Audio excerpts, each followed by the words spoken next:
Notre sujet est d'actualité.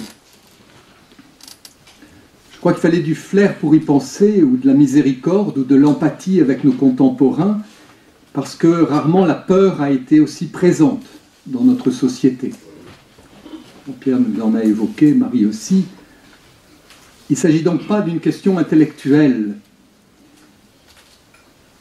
mais de savoir comment nous, qui sommes ici, en ce temps que nous vivons, nous allons tâcher de vivre en disciples du ressuscité. C'est-à-dire comment nous allons vivre nos peurs, dompter notre peur, être résilients à toute cette angoisse diffuse qui nous oppresse, qui nous empêche de vivre, libre, épanoui, en enfant de Dieu.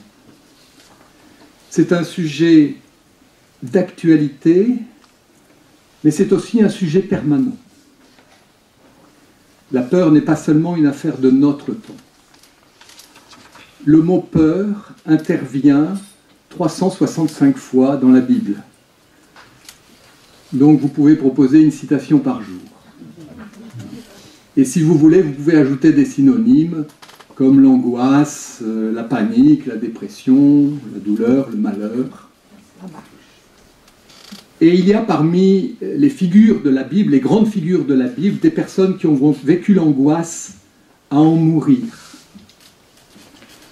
Je pense au prophète Élie, lorsqu'il prend la fuite par la crainte de la colère du roi et qu'il se couche littéralement.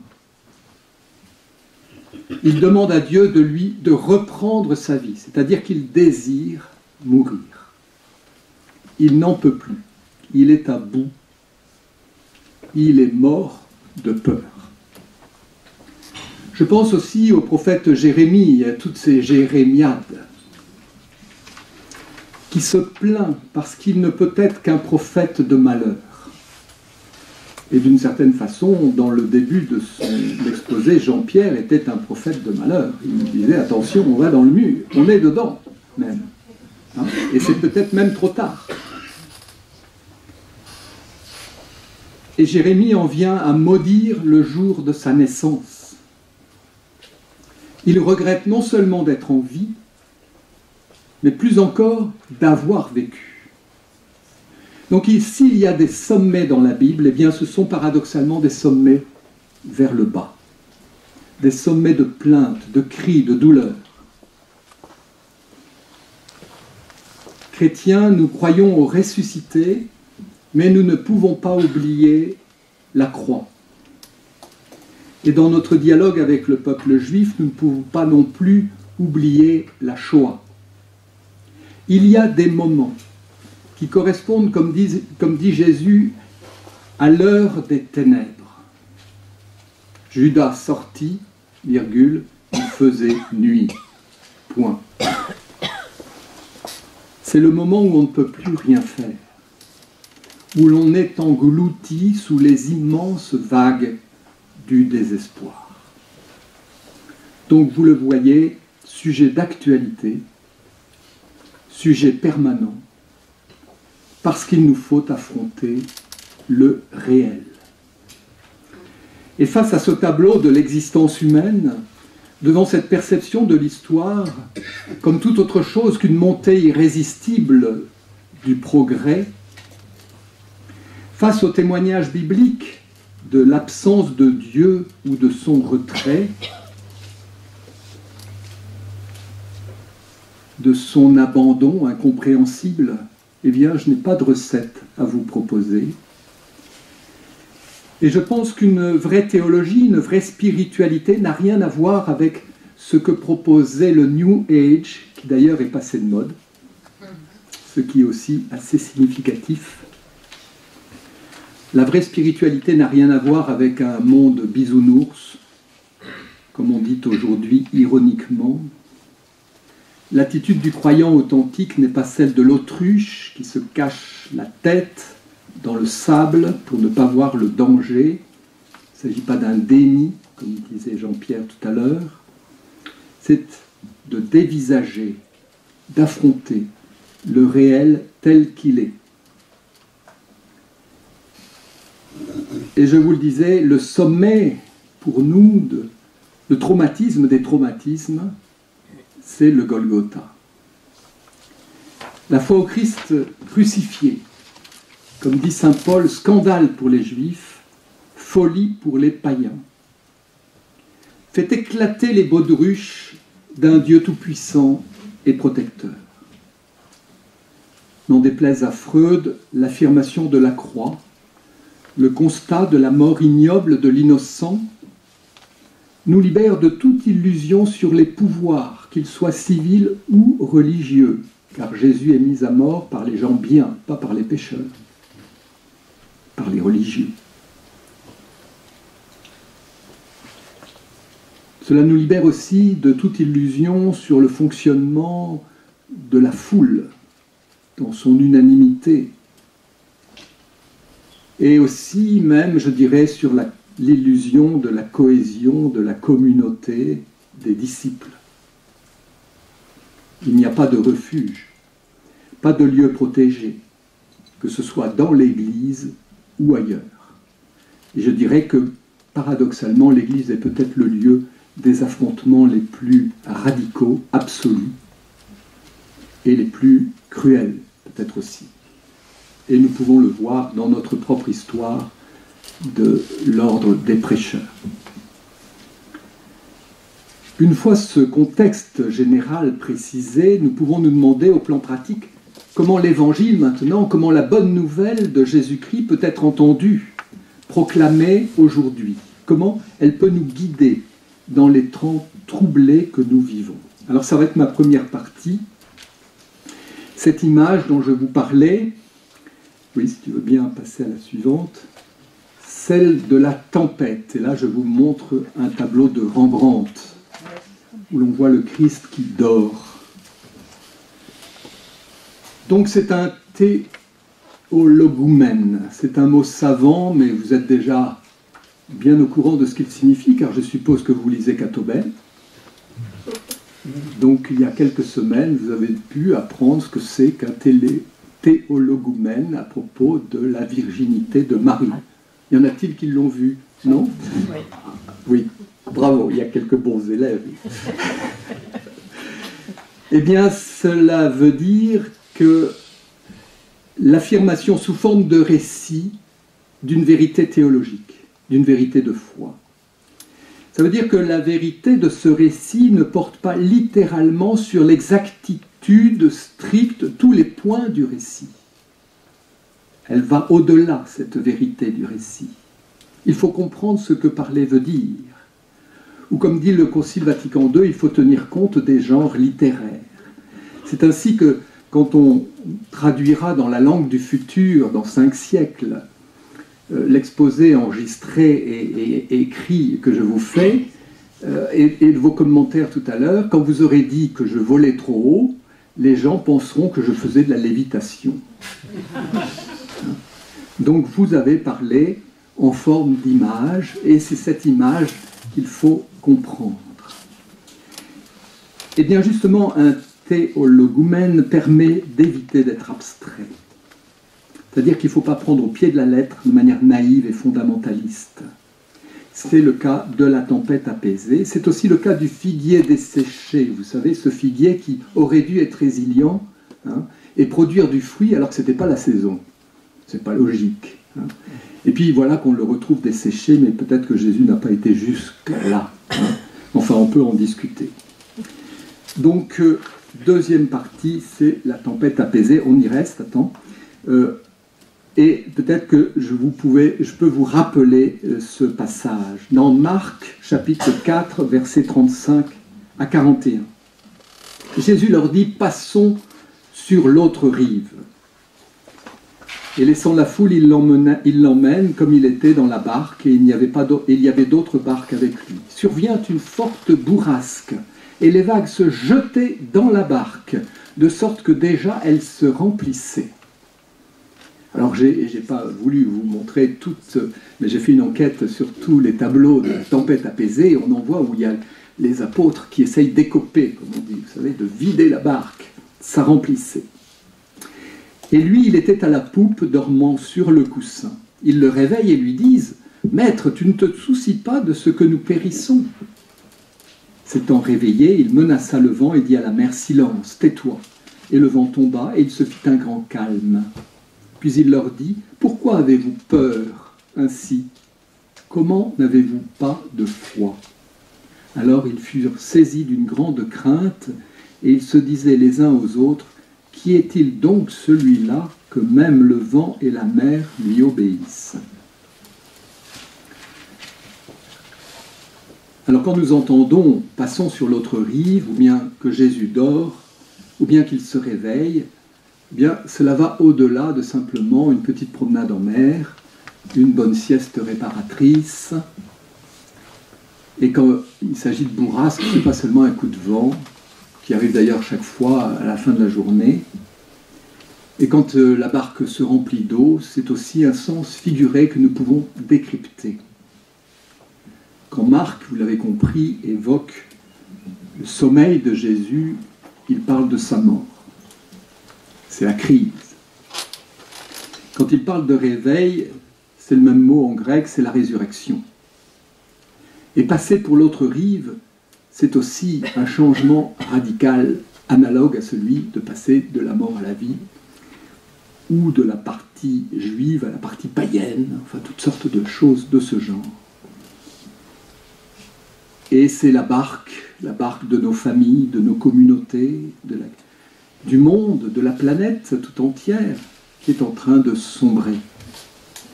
Et nous sommes là, au bord de la faillite, de la guerre, de la mort. Les vents et la mer, ce sont bien sûr tous les éléments naturels, ceux de notre monde cosmique, mais c'est aussi le déchaînement de la violence collective. Nous voyons ces jours-ci des lynchages médiatiques, des haines inexpliquées. Nous subissons toutes les contraintes administratives qui, au bout d'un moment, peuvent nous dépasser. Et vous pouvez lister ainsi les éléments contraires contre lesquels nous devons sans cesse, comme on dit, ramer. Notre vie, on la passe à ramer, à contre-courant. Et pourtant, le récit n'est pas désespéré. Tout se calme, de manière un peu inexpliquée. L'univers est soumis à Jésus, il n'y a pas de force ni naturelle, ni humaine, ni démoniaque qui puisse lui résister. Et je dis démoniaque, on peut changer l'image, si tu veux bien, Ludovic, parce que justement ce récit est suivi de l'exorcisme du possédé de Gerasa, vous savez, sur la partie du Golan, la partie païenne, où il y avait tous ces cochons et ces légions de démons qui sont aussi ceux qui habitent l'humanité, tous ces démons. Cette humanité qui est, on ne sait pas trop, ou vivante ou morte, en tout cas qui habite dans les cimetières, possédée. Donc l'Évangile ne nous explique pas, vous le voyez dans ce récit, ce qu'il faut faire. Pas de recette. Il ne nous explique pas comment manœuvrer dans la tempête. Mais l'Évangile nous présente un cadre pour nous aider à percevoir notre situation et pour espérer contre toute espérance. La tempête n'aura pas le dernier mot. La tempête n'est qu'un moment passager, c'est un passage. Il y a une autre rive. Si Jésus dort ou s'il semble dormir, il se réveillera. Il y aura un moment où il se dressera. Par ailleurs, nous le voyons, le salut n'est pas entre nos mains seulement. Il ne dépend pas que de nous. Dieu interviendra. Et s'il y a quelque chose à faire, c'est d'abord d'avoir confiance. Alors je pense que vous êtes d'accord avec moi pour dire Dieu aide-toi et le ciel t'aidera, mais je crois que justement cette attitude de confiance nous confère la force pour agir. Il faut d'abord être confiant, tenir le coup pour être capable de réagir et de s'adapter. Voilà donc le cadre que précise notre récit. Alors maintenant je passe à la troisième partie, vous voyez, Ça avance, rassurez-vous, et nous pouvons voir, j'ai pris ce tableau parce que je le trouve assez évocateur, c'est que cette histoire de la tempête se redouble. En quelque sorte, elle se radicalise avec la marche sur les eaux. Il ne s'agit pas seulement de traverser sur un bateau, maintenant on va faire mieux. On va carrément sortir de la barque et on va marcher sur les eaux. Vous êtes prêts? Tout à l'heure, on va essayer sur le lac à côté. Donc c'est dans l'évangile de Saint Matthieu, au chapitre 14, au verset 22. Et puis il y a les parallèles, bien sûr. La barque était déjà au milieu de la mer. Elle était battue par les flots. Le vent était contraire. À la 4e veille de la nuit, Jésus alla vers eux, marchant sur la mer. Quand les disciples virent marcher sur la mer, ils furent troublés et dirent « C'est un fantôme ». Et dans leur frayeur, ils poussèrent des cris. Jésus leur dit aussitôt « Rassurez-vous, c'est moi, n'ayez pas peur ». Pierre lui répondit « Seigneur, si c'est toi, ordonne que j'aille vers toi sur les eaux ». Et il dit « Viens ». Pierre sortit de la barque et marcha sur les eaux pour aller vers Jésus.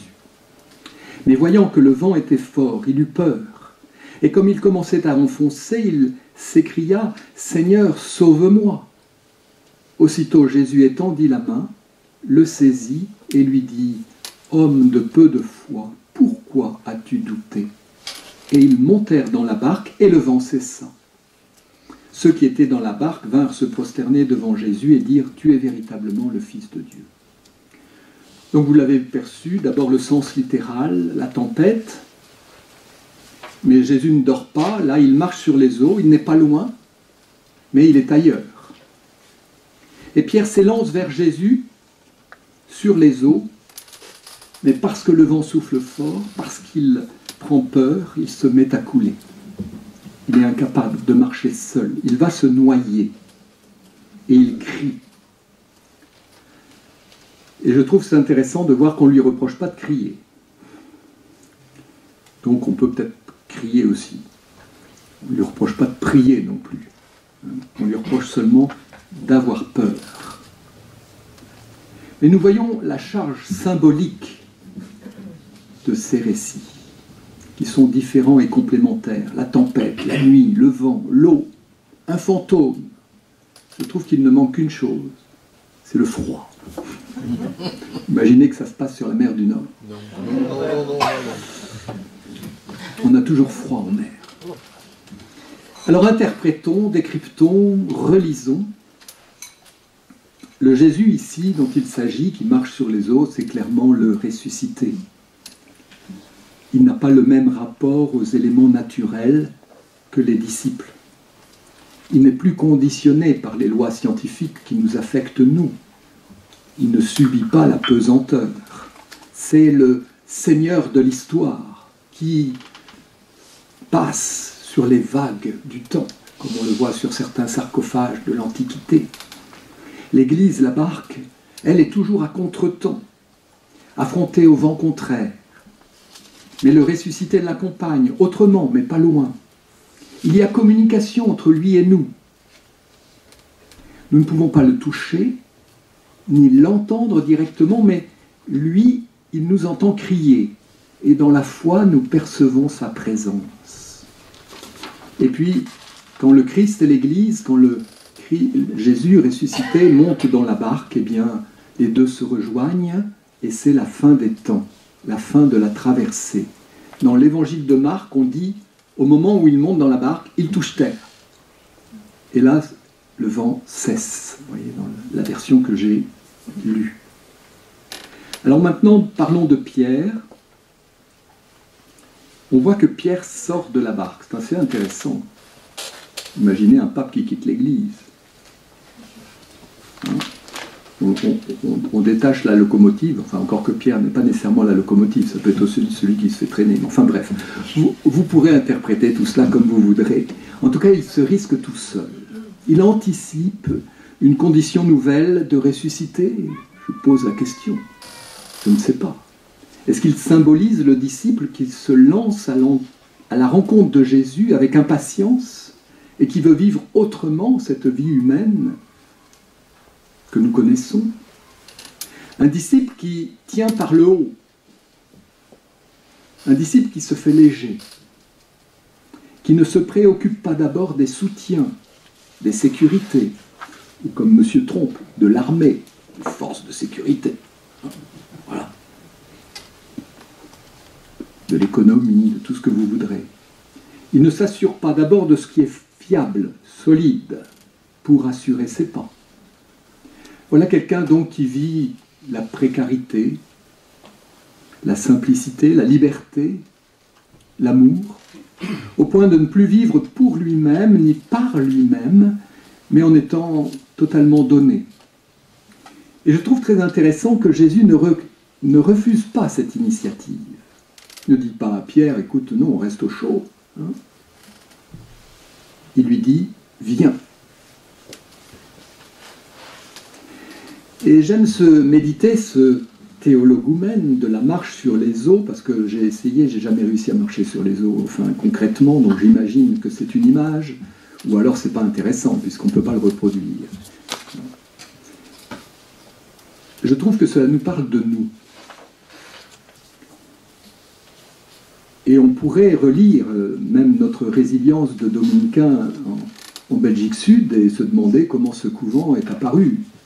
Hein, comment à Liège on a pu restaurer et recréer complètement. Je dis mais en fait il n'y avait pas avant.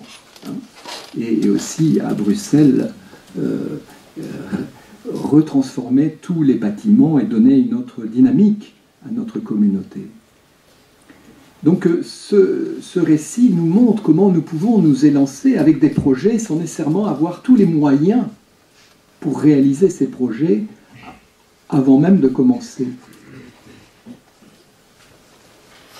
Jésus aussi ne dit pas, alors là c'est plus personnel, de rester sagement dans la barque en attendant son retour ou sa venue. Il ne refuse pas qu'on s'élance vers lui, mais il faut dépasser sa peur. Marcher sur les eaux, tenir par en haut, se faire léger, rapide, confiant. Alors, avis aux amateurs. C'est un sport, vous connaissez le paddle, cette espèce de planche à voile avec une grande pagaie qui nous permet d'avancer et on a l'impression que les gens marchent sur les eaux. Il y a aussi la planche à voile, c'est plus sportif aussi. Et bien là, cette marche sur les eaux figurée est un sport mystérieux que je trouve intéressant à expérimenter. Et je crois que finalement, c'est la condition du chrétien. Il s'agit de prouver le mouvement en marchant. L'amour en aimant. La vie en la vivant. Et un pas après l'autre. Dans la foi. Pour terminer, je vous propose 2 ouvertures. Pour peut-être une autre journée de formation en vie dominicaine. La première, c'est après avoir étudié ce que Jésus a dit. Ça serait d'étudier ce que Jésus a fait. Parce que si nous voyons Jésus à l'agonie, il a peur. Il vit une angoisse telle qu'il transpire du sang. Il est pleinement humain. Il prie, il supplie le Père de lui éviter l'épreuve. Ça n'est donc pas du tout un modèle stoïcien. C'est pas Socrate, tout à fait calme, qui parle avec ses disciples en attendant que la ciguë fasse son effet. Notre modèle de sainteté, ça n'est pas l'héroïsme. Et peut-être que là, nous différons des humanistes, au sens strict du terme. Parce que j'espère que nous le sommes quand même. Donc, première ouverture, ce que Jésus a vécu lui-même. Vous savez, il dit, il faut tendre l'autre joue. Et puis quand il se fait gifler, il dit autre chose. Et puis, la seconde ouverture, c'est que Jésus dit à ses apôtres, n'ayez pas peur, et il ajoute, ayez courage. Ayez courage, cette expression intervient 7 fois dans l'Évangile et une fois dans les Actes. Et donc une expression forte de la part de Jésus. Qu'est-ce que ça signifie? Ça signifie aujourd'hui que le courage. Merci.